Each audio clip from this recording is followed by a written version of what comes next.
chose promise, chose due, je reviens pour vous faire l'update de mon challenge Digital Detox. Allez, c'est parti. Alors, update sur mon jour 2 de mon challenge Digital Detox pendant 7 jours. Comme vous le savez, c'est sur un coup de tête que j'ai décidé de me lancer dans ce challenge et encore plus de créer cette chaîne YouTube pour partager mon parcours avec vous. Donc, je vais vous faire un petit compte rendu de comment s'est passée cette journée, ce que j'ai réussi à faire, où est-ce que j'ai eu un petit peu de mal.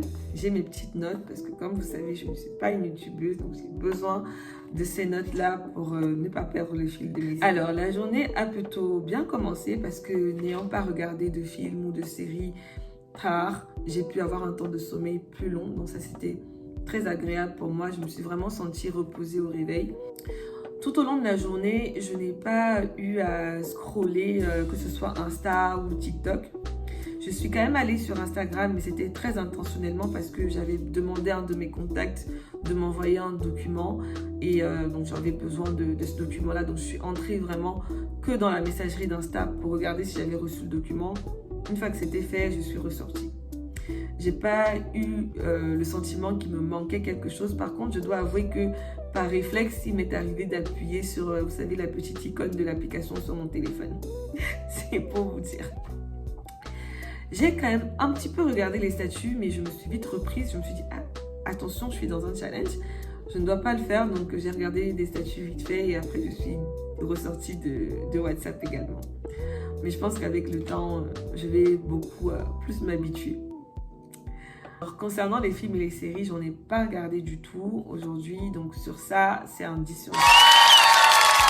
Entre-temps, j'ai eu l'occasion de me documenter un peu plus sur le Digital Detox parce que c'est quelque chose qui existe. Donc ce sont des choses qui se font déjà. Et ça m'a permis, premièrement, de bien définir comment est-ce que moi, je voulais vivre ce challenge parce que n'oubliez pas que c'est en fonction de vos besoins. Il faut être très transparent vis-à-vis de vous-même si vous voulez réussir ce challenge. Moi, j'ai clairement identifié quel était le point sur lequel je voulais vraiment sortir de ma zone de confort, relever un défi, c'était le scrolling parce que c'est vraiment ce qui me prend énormément de temps. Je ne m'en rends pas compte des fois, mais je peux passer 1 heure, voire 2 heures sur les réseaux à faire défiler des dizaines et des dizaines de vidéos. Et c'est vraiment sur ce point-là que je veux accentuer, centrer ce défi-là. Donc, je vais continuer à... Je ne vais pas supprimer mes applications. Je ne vais pas éteindre mon téléphone la plupart du temps. Je vais bien le garder allumé. Par contre, je n'irai pas sur les réseaux pour y scroller pendant des heures et des heures. En fait, le point pour moi ici, c'est vraiment me rendre maître de mes outils, de mon téléphone. Donc, je peux avoir Insta à portée de main, mais ne pas y aller. Ne pas ressentir le besoin d'y aller et d'y passer des heures. Par contre, je garde effectivement les applications, mais c'est pour consulter des messages qui sont importants. Donc, c'est vraiment comme ça que je voudrais orienter mon défi. Autre point que je voulais partager avec vous, ce sont des astuces qui vont vous permettre aussi de réussir votre challenge. Enfin, aussi de réussir. Je n'ai pas encore réussi parce qu'on n'est qu'au 2e jour, mais ce sont des astuces qui, je pense, sont très importantes et qui pourront vraiment nous accompagner. Ouais, on est ensemble. Qui pourront nous accompagner dans ce challenge qu'on s'est lancé.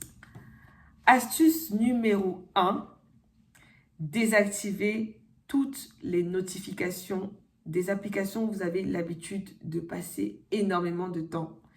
De toutes les applications qui vous volent votre temps. Désactivez-les. Ça ne permettra que vous ne soyez pas tenté d'aller dans l'application et finalement de vous retrouver à y rester pendant des heures.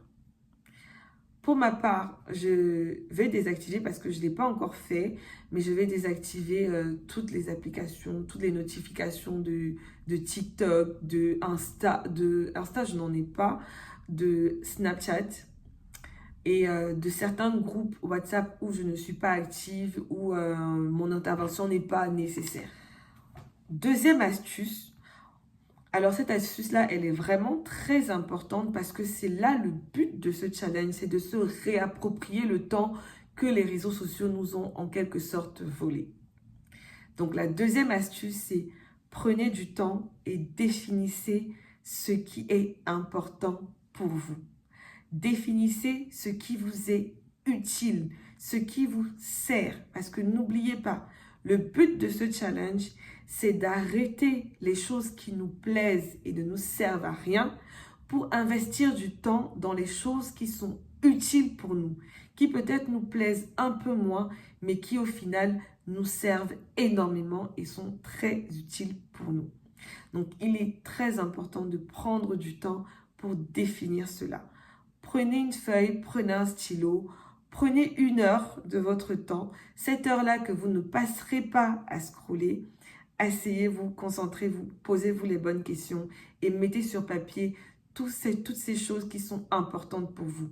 Cette leçon que vous n'avez jamais pu prendre parce que vous étiez convaincu que vous n'avez pas le temps. Cette langue que vous auriez aimé apprendre, mais vous êtes convaincu depuis des mois et depuis des années, peut-être que vous n'avez pas le temps, alors qu'en fait, votre temps est juste investi dans les réseaux. Donc, chacun sait exactement ce dont il a besoin. Donc, prenez le temps pour faire ce petit check.